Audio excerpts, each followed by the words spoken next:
भावांनो, माय बहिणींनो, तरुण मित्रांनो,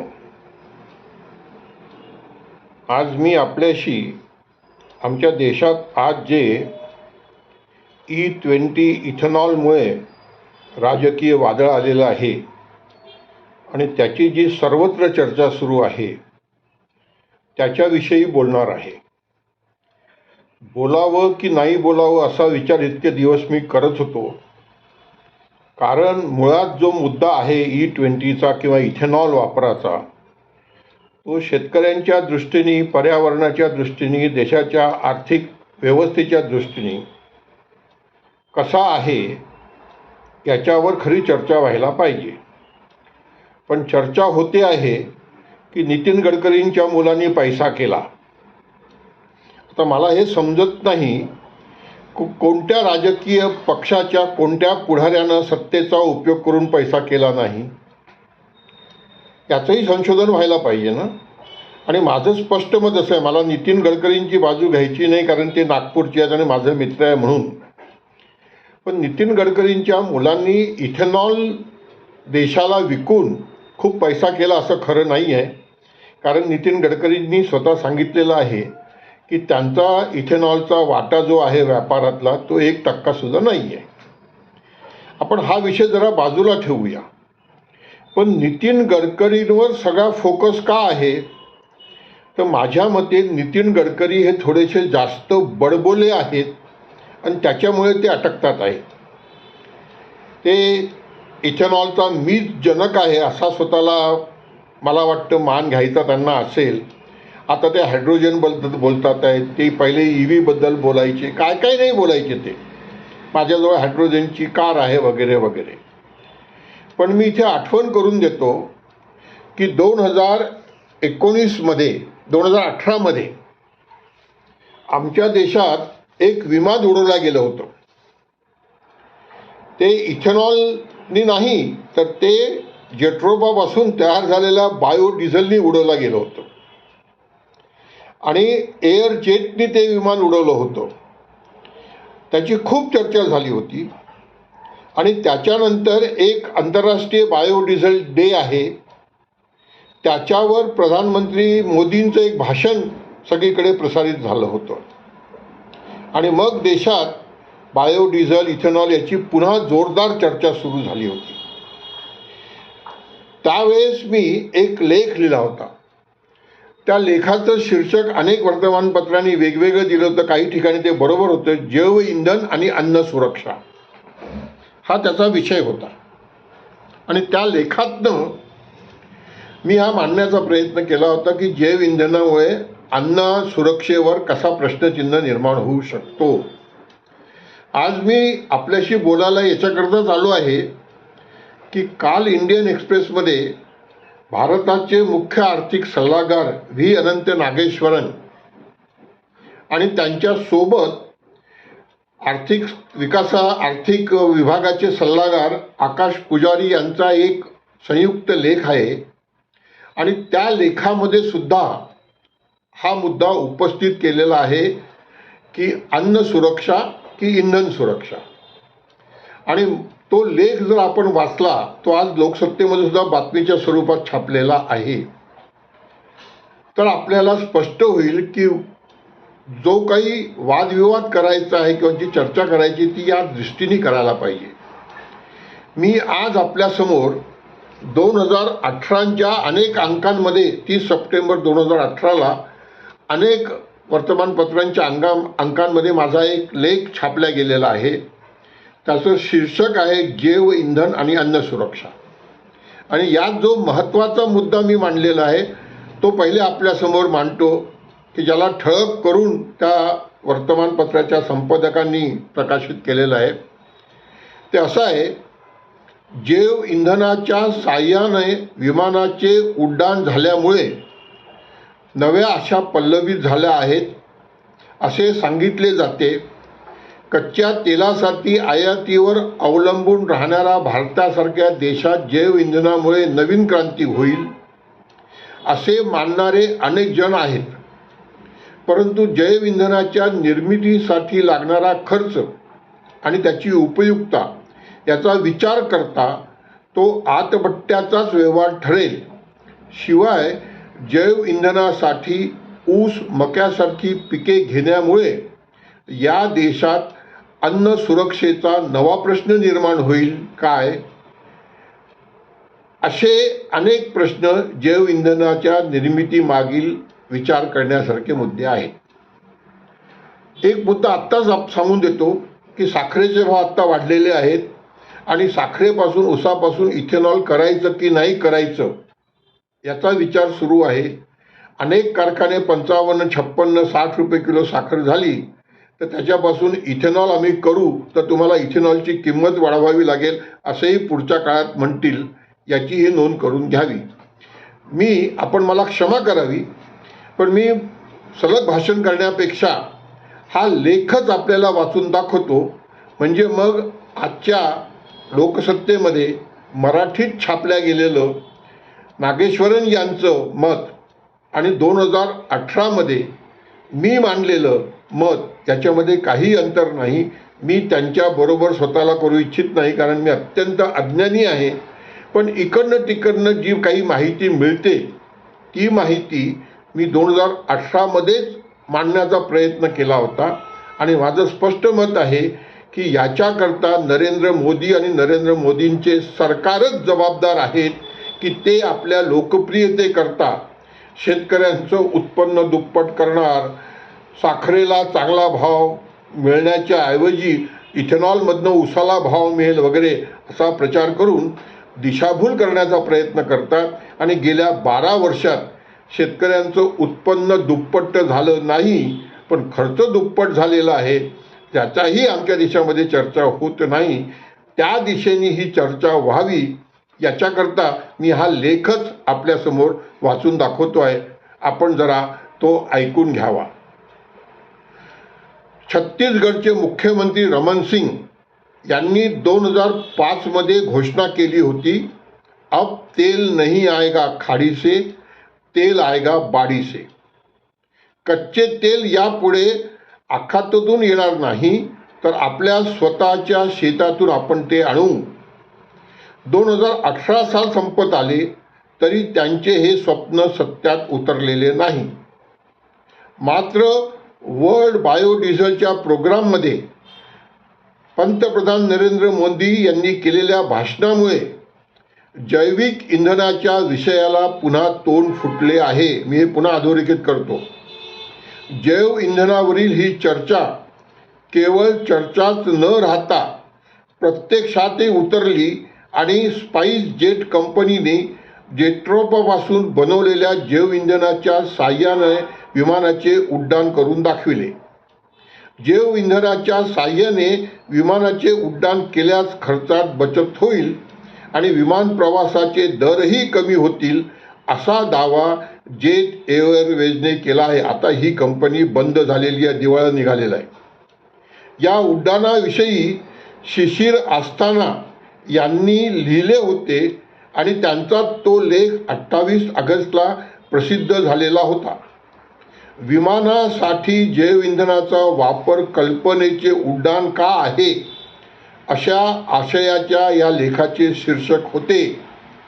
सरकारच्या धोरणाअंतर्गत 2017पर्यंत आपण जेट्रोपापासून जैव इंधन तयार करण्याच्या टप्प्यापर्यंत पोहोचलो होतो.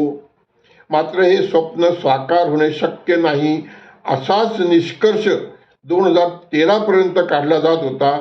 या दिशेने सुरू असलेले प्रयत्न थांबविण्यात आले होते. माजी कृषी मंत्री शरद पवार यांनी या प्रकल्पाबाबत भ्रमनिराश झाल्याचे जाहीर केले होते. मी जेट्रोपाबद्दल आज विशेष काही जास्त बोलणार नाही.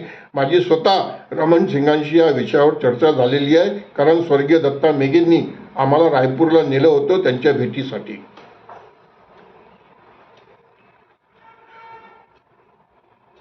स्पाइस जेट कंपनीला यशस्वी उड्डाणासाठी 430 लिटर जैव इंधन लागले आणि ते तयार करण्यासाठी 8 वर्षाचा प्रदीर्घ कालावधी लागला होता.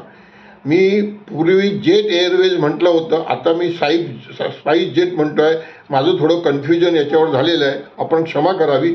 पण एक भारतातली विमान कंपनी तिने जैव इंधना वापरून यशस्वी उड्डाण करून दाखवलेलं होतं. अशा प्रकारे असे प्रयोग जगभरात करण्यात आलेले आहेत. परंतु व्यावसायिकदृष्ट्या या इंधनाचा वापर सुरू झालेला नाही. याचे कारण म्हणजे जैव इंधन तयार करण्यासाठी येणारा खर्च पेट्रोल आणि डिझेल तयार करण्यापेक्षा कितीतरी अधिक असतो. सर्व प्रकारची अनुदाने वजा जैव इंधनाची किंमत असा हिशोब केला तो प्रति लिटर सुमारे 50 रुपये इतका भरतो. सर्व कर वजा पेट्रोल डिझेलची किंमत हा हिशेब 34 ते 40 रुपये प्रति लिटर एवढा आहे. त्यावेळेसचे भाव याचा विचार करून हा हिशोब मांडलेला होता. परंतु ती केंद्रीय मंत्री नितीन गडकरी यांनी इथेनॉलवर चालणारी बस सेवा नागपुरात सुरू केली होती त्यावेळेस, परंतु ती खंडित झाली आहे. इथेनॉलला GST पासून वगळण्याचा निर्णय घेतल्यानंतर सुद्धा ती बस सेवा पुन्हा सुरू होऊ शकलेली नाही. याचा अर्थ असा की हा प्रयोग केवळ अनुदानाच्या माध्यमातूनच करता येणं शक्य आहे. 10 ऑगस्टला केलेल्या भाषणात पंतप्रधान नरेंद्र मोदी म्हणाले, जैव इंधन तयार करण्याची 12 केंद्रे सरकार उभारेल. त्यासाठी 10,000 कोटी रुपयाची गुंतवणूक केली जाईल आणि या केंद्रामध्ये 5 लाख रोजगार उपलब्ध होतील. हे मोदींचं भाषण आहे, हे मी अधोरेखित करतो. इथे नितीन गडकरी कुठे आलेत, काय झालं याचं असं विचारलं तर मोदींना, आणि त्याची बातमी कोणी छापू शकेल का? मुद्दा वेगळा आहे. भारत सरकारच्या जैव इंधन प्रकल्पामुळे ऊसाच्या पिकाला प्रोत्साहन दिले जाईल. 2022 पर्यंत 10% इथेनॉल इंधनात मिसळले जाऊ लागेल आणि 2030 पर्यंत हे 20% इथेनॉल इंधनात मिसळण्याची परवानगी दिली जाईल.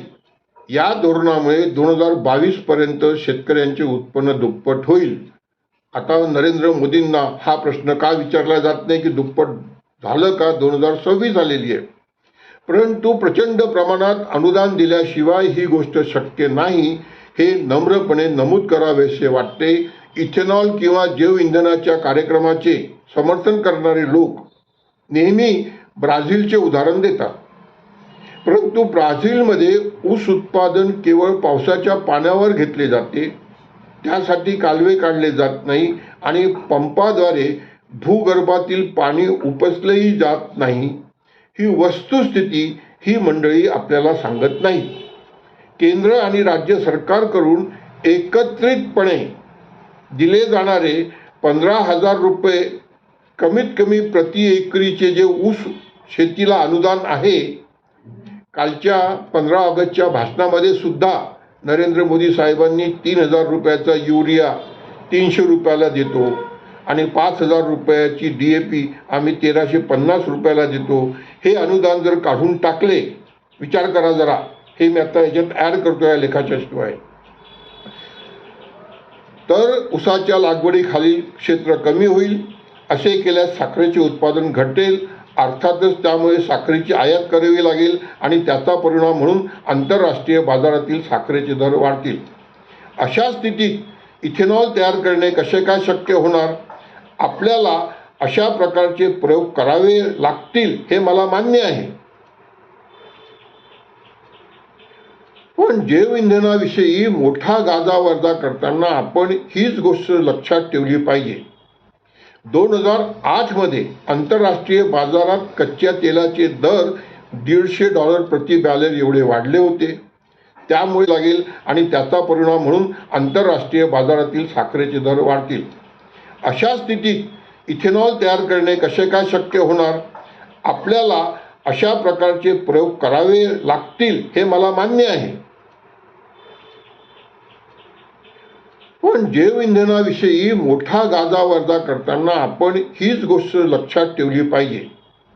2008 मध्ये आंतरराष्ट्रीय बाजारात कच्च्या तेलाचे दर $150 प्रति बॅरल एवढे वाढले होते. त्यामुळे मक्यापासून इथेनॉल तयार करण्याचा निर्णय अमेरिकेने घेतला होता. अमेरिकी सरकारच्या या घोषणेमुळे मक्याचे दर वाढलेच, शिवाय दूध, अंडी, मांसाचेही दर वाढले. त्याच्यामुळे महागाईची ओरड सुरू झाली. आंतरराष्ट्रीय बाजारपेठेत जेव्हा तेलाचे दर उतरले तेव्हा अमेरिकी सरकारने समंजसपणे हा प्रकल्प थोडा संथ करून घेण्याचा निर्णय घेतला. भारतातील चित्र पाहता आज मक्याला सरकारने जाहीर केलेला हमीभावही मिळत नाही. हे मी 2018चं सांगतोय. मागच्या वर्षी हेच झालं होतं. मक्यापासून इथेनॉल या विषयावर अमेरिकेतील कॉर्नेल विद्यापीठात झालेला संशोधनाचा निष्कर्ष असा आला आहे की जैव इंधनावरील अनुदान वाढविल्यामुळे या इंधनाची निर्मिती किफायतशीर होऊ शकत नाही. अनुदान वाढवल्याशिवाय या निर्मिती किफायतशीर होऊ शकत नाही. याचे कारण म्हणजे जैव इंधनापासून मिळणाऱ्या ऊर्जेपेक्षा ते तयार करण्यासाठी लागणारी ऊर्जा अधिक असते. डेव्हिड पिमेंटल यांनी 2009 मक्यापासून इथेनॉल तयार करण्याच्या प्रक्रियेविषयीचा त्यांचा प्रबंध सादर केला होता. ऊर्जा, अर्थशास्त्र, पर्यावरण या सर्व पैलूंचा अभ्यास करून त्यांनी काही निष्कर्ष काढले होते. ते लिहितात, इथेनॉलसाठी मक्याचे उत्पादन करणे हा शेतीवरील अन्याय ठरेल. अन्न जाळून तयार केलेल्या ऊर्जेचा दर्जा कमीच असेल आणि ते अनुदान घेऊन पीक जाळल्यासारखे ठरेल. त्यांनी केलेल्या संशोधनाचे काही निष्कर्ष खाली देत आहे. अमेरिकेत मक्याचे प्रति एकर उत्पादन 7,110 पाऊंड म्हणजे 30 क्विंटलच्या आसपास येते. त्यापासून 328 गॅलन म्हणजे 1240 लिटर इथेनॉल तयार होते. या जमिनीची मशागत करण्यापासून पीक कापणीपर्यंतची विविध कामे करण्यासाठी 140 गॅलन पेट्रोल डिझेलची गरज असते. अशा प्रकारे प्रति एकर खर्च $347 इतका येतो. इथेनॉल तयार करण्यासाठी प्रक्रिया सुरू म्हणजे मक्यापासून इथेनॉल करण्याची प्रक्रिया सुरू करण्यापूर्वीच प्रति गॅलन $1 जो त्यावेळेला अमेरिकेत पेट्रोल डिझेलचा भाव होता तितका झालेलाच असतो.